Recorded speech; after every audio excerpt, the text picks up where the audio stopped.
سورہ رعد سورت نمبر 13۔ شروع کرتا ہوں میں اللہ کے نام سے جو نہایت مہربان بڑا رحم والا ہے۔ الف لام میم را، یہ قرآن کی آیتیں ہیں، اور جو کچھ آپ کی طرف آپ کے رب کی جانب سے اتارا جاتا ہے سب حق ہے، لیکن اکثر لوگ ایمان نہیں لاتے۔ اللہ وہ ہے جس نے آسمانوں کو بغیر ستونوں کے بلند کر رکھا ہے کہ تم اسے دیکھ رہے ہو، پھر وہ عرش پر قرار پکڑے ہوئے ہے۔ اسی نے سورج اور چاند کو ماتحتی میں لگا رکھا ہے، ہر ایک میعاد معین پر گشت کر رہا ہے۔ وہی کام کی تدبیر کرتا ہے، وہ اپنے نشانات کھول کھول کر بیان کر رہا ہے کہ تم اپنے رب کی ملاقات کا یقین کر لو۔ اسی نے زمین پھیلا کر بچھا دی ہے، اور اس میں پہاڑ اور نہریں پیدا کر دی ہیں، اور اس میں ہر قسم کے پھلوں کے جوڑے دوہرے دوہرے پیدا کر دیے ہیں۔ وہ رات کو دن سے چھپا دیتا ہے، یقیناً غور و فکر کرنے والوں کے لیے اس میں بہت سی نشانیاں ہیں۔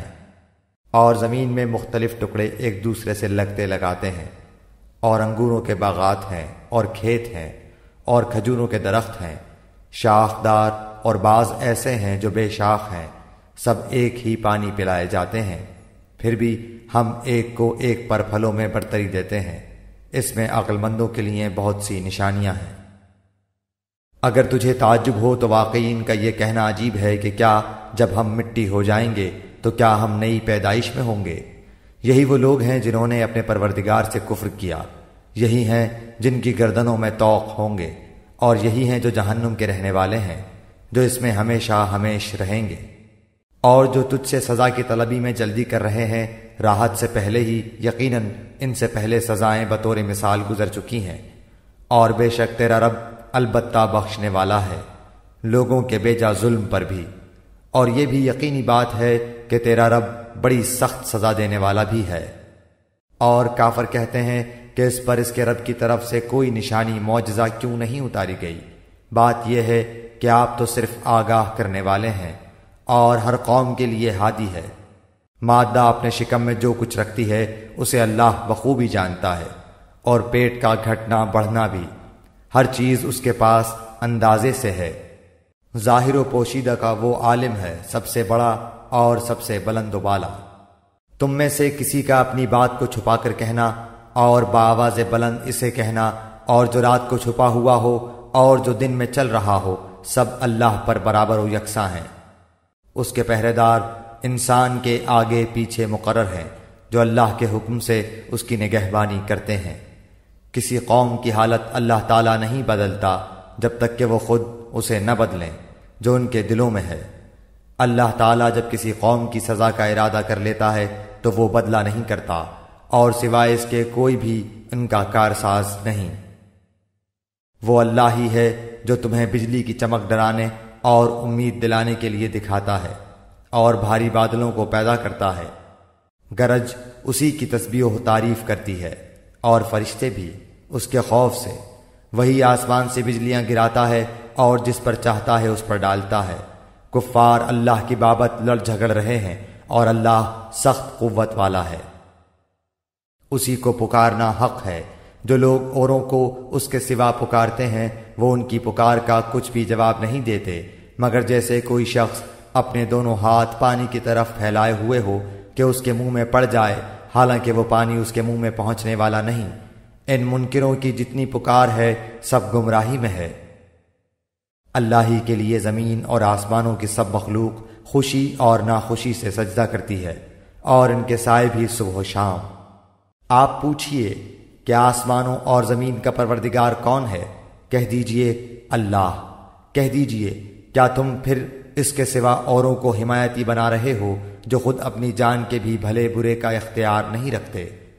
کہہ دیجئے کہ کیا اندھا اور بینا برابر ہو سکتا ہے، یا کیا اندھیریاں اور روشنی برابر ہو سکتی ہے؟ کیا جنہیں یہ اللہ کے شریک ٹھہرا رہے ہیں انہوں نے بھی اللہ کی طرح مخلوق پیدا کی ہے کہ ان کی نظر میں پیدائش مشتبہ ہو گئی ہو؟ کہہ دیجئے کہ صرف اللہ ہی تمام چیزوں کا خالق ہے، وہ اکیلا ہے اور زبردست غالب ہے۔ اسی نے آسمان سے پانی برسایا، پھر اپنی اپنی وسعت کے مطابق نالے بہہ نکلے، پھر پانی کے ریلے نے اوپر چڑھے جھاگ کو اٹھا لیا، اور اس چیز میں بھی جس کو آگ میں ڈال کر تپاتے ہیں زیور یا ساز و سامان کے لیے اسی طرح کے جھاگ ہیں۔ اسی طرح اللہ تعالی حق و باطل کی مثال بیان فرماتا ہے۔ اب جھاگ تو ناکارہ ہو کر چلا جاتا ہے، لیکن جو لوگوں کو نفع دینے والی چیز ہے وہ زمین میں ٹھہری رہتی ہے۔ اللہ تعالیٰ اسی طرح مثالیں بیان فرماتا ہے۔ جن لوگوں نے اپنے رب کے حکم کی بجا آوری کی ان کے لیے بھلائی ہے، اور جن لوگوں نے اس کی حکم برداری نہ کی، اگر ان کے لیے زمین میں جو کچھ ہے سب کچھ ہو اور اسی کے ساتھ ویسا ہی اور بھی ہو تو وہ سب کچھ اپنے بدلے میں دے دیں۔ یہی ہیں جن کے لیے برا حساب ہے اور جن کا ٹھکانہ جہنم ہے جو بہت بری جگہ ہے۔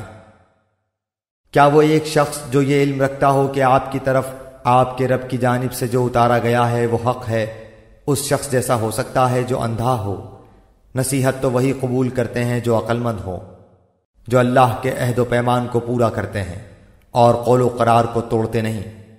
اور اللہ نے جن چیزوں کے جوڑنے کا حکم دیا ہے وہ اسے جوڑتے ہیں، اور وہ اپنے پروردگار سے ڈرتے ہیں اور حساب کی سختی کا اندیشہ رکھتے ہیں، اور وہ اپنے رب کی رضامندی کی طلب کے لیے صبر کرتے ہیں اور نمازوں کو برابر قائم رکھتے ہیں، اور جو کچھ ہم نے انہیں دے رکھا ہے اسے چھپے کھلے خرچ کرتے ہیں، اور برائی کو بھی بھلائی سے ٹالتے ہیں۔ انہی کے لیے عاقبت کا گھر ہے، ہمیشہ رہنے کے باغات جہاں یہ خود جائیں گے، اور ان کے باپ دادوں اور بیویوں اور اولادوں میں سے بھی جو نیکوکار ہوں گے۔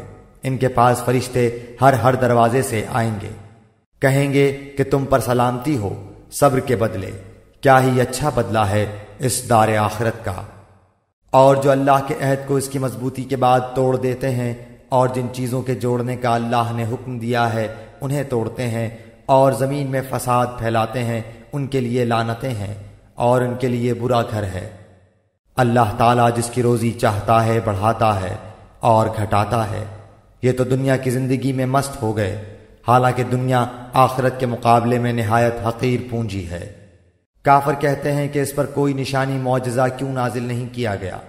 جواب دے دیجئے کہ جسے اللہ گمراہ کرنا چاہے کر دیتا ہے، اور جو اس کی طرف جھکے اسے راستہ دکھا دیتا ہے۔ جو لوگ ایمان لائے ان کے دل اللہ کے ذکر سے اطمینان حاصل کرتے ہیں۔ یاد رکھو اللہ کے ذکر سے ہی دلوں کو تسلی حاصل ہوتی ہے۔ جو لوگ ایمان لائے اور جنہوں نے نیک کام بھی کیے ان کے لیے خوشحالی ہے اور بہترین ٹھکانہ۔ اسی طرح ہم نے آپ کو اس امت میں بھیجا ہے جس سے پہلے بہت سی امتیں گزر چکی ہیں کہ آپ انہیں ہماری طرف سے جو وحی آپ پر اتری ہے پڑھ کر سنائیے۔ یا اللہ رحمان کے منکر ہیں۔ آپ کہہ دیجئے کہ میرا پالنے والا تو وہی ہے، اس کے سوا در حقیقت کوئی بھی لائق عبادت نہیں۔ اسی کے اوپر میرا بھروسہ ہے اور اسی کی جانب میرا رجوع ہے۔ اگر بالفرض کسی قرآن آسمانی کتاب کے ذریعے پہاڑ چلا دیے جاتے یا زمین ٹکڑے ٹکڑے کر دی جاتی یا مردوں سے باتیں کرا دی جاتی پھر بھی وہ ایمان نہ لاتے۔ بات یہ ہے کہ سب کام اللہ کے ہاتھ میں ہے۔ تو کیا ایمان والوں کو اس بات پر دل جمعی نہیں کہ اگر اللہ تعالیٰ چاہے تو تمام لوگوں کو ہدایت دے دے؟ کفار کو تو ان کے کفر کے بدلے ہمیشہ ہی کوئی نہ کوئی سخت سزا پہنچتی رہے گی، یا ان کے مکانوں کے قریب نازل ہوتی رہے گی تا وقتے کے وعدہ الہی آ پہنچے۔ یقیناً اللہ تعالیٰ وعدہ خلافی نہیں کرتا۔ یقیناً آپ سے پہلے کے پیغمبروں کا مذاق اڑایا گیا تھا اور میں نے بھی کافروں کو ڈھیل دی تھی، پھر انہیں پکڑ لیا تھا، پس میرا عذاب کیسا رہا؟ آیا وہ اللہ جو نگہبانی کرنے والا ہے ہر شخص کی اس کے کیے ہوئے اعمال پر؟ ان لوگوں نے اللہ کے شریک ٹھہرائے ہیں۔ کہہ دیجئے ذرا ان کے نام تو لو۔ کیا تم اللہ کو وہ باتیں بتاتے ہو جو وہ زمین میں جانتا ہی نہیں، یا صرف اوپری باتیں بتا رہے ہو؟ بات اصل یہ ہے کہ کفر کرنے والوں کے لیے ان کے مکر سجا دیے گئے ہیں اور وہ صحیح راہ سے روک دیے گئے ہیں، اور جس کو اللہ گمراہ کر دے اس کو راہ دکھانے والا کوئی نہیں۔ ان کے لیے دنیا کی زندگی میں بھی عذاب ہے اور آخرت کا عذاب تو بہت ہی زیادہ سخت ہے۔ انہیں اللہ کے غضب سے بچانے والا کوئی بھی نہیں۔ اس جنت کی صفت جس کا وعدہ پرہیزگاروں کو دیا گیا ہے یہ ہے کہ اس کے نیچے سے نہریں بہہ رہی ہیں، اس کا میوہ ہمیشگی والا ہے اور اس کا سایہ بھی۔ یہ ہے انجام پرہیزگاروں کا، اور کافروں کا انجام کار دوزخ ہے۔ جنہیں ہم نے کتاب دی ہے وہ تو جو کچھ آپ پر اتارا جاتا ہے اس سے خوش ہوتے ہیں، اور دوسرے فرقے اس کی بعض باتوں کے منکر ہیں۔ آپ اعلان کر دیجئے کہ مجھے تو صرف یہی حکم دیا گیا ہے کہ میں اللہ کی عبادت کروں اور اس کے ساتھ شریک نہ کروں۔ میں اسی کی طرف بلا رہا ہوں اور اسی کی جانب میرا لوٹنا ہے۔ اسی طرح ہم نے اس قرآن کو عربی زبان کا فرمان اتارا ہے۔ اگر آپ نے ان کی خواہشوں کی پیروی کر لی اور اس کے بعد کہ آپ کے پاس علم آ چکا ہے تو اللہ کے عذابوں سے آپ کو کوئی حمایتی ملے گا اور نہ بچانے والا۔ ہم آپ سے پہلے بھی بہت سے رسول بھیج چکے ہیں اور ہم نے ان سب کو بیوی بچوں والا بنایا تھا۔ کسی رسول سے نہیں ہو سکتا کہ کوئی نشانی بغیر اللہ کی اجازت کے لے آئے۔ ہر مقررہ وعدے کی ایک لکھت ہے۔ اللہ جو چاہے مٹا دے اور جو چاہے ثابت رکھے۔ لوح محفوظ اسی کے پاس ہے۔ ان سے کیے ہوئے وعدوں میں سے کوئی اگر ہم آپ کو دکھا دیں یا آپ کو ہم فوت کر لیں تو آپ پر تو صرف پہنچا دینا ہی ہے، حساب تو ہمارے ذمہ ہی ہے۔ کیا وہ نہیں دیکھتے کہ ہم زمین کو اس کے کناروں سے گھٹاتے چلے آ رہے ہیں؟ اللہ حکم کرتا ہے، کوئی اس کے احکام پیچھے ڈالنے والا نہیں، وہ جلد حساب لینے والا ہے۔ ان سے پہلے لوگوں نے بھی اپنی مکاری میں کمی نہ کی تھی، لیکن تمام تدبیریں اللہ ہی کی ہیں۔ جو شخص جو کچھ کر رہا ہے اللہ کے علم میں ہے۔ کافروں کو ابھی معلوم ہو جائے گا کہ اس جہان کی جزا کس کے لیے ہے۔ یہ کافر کہتے ہیں کہ آپ اللہ کے رسول نہیں۔ آپ جواب دیجئے کہ مجھ میں اور تم میں اللہ گواہی دینے والا کافی ہے، اور وہ جس کے پاس کتاب کا علم ہے۔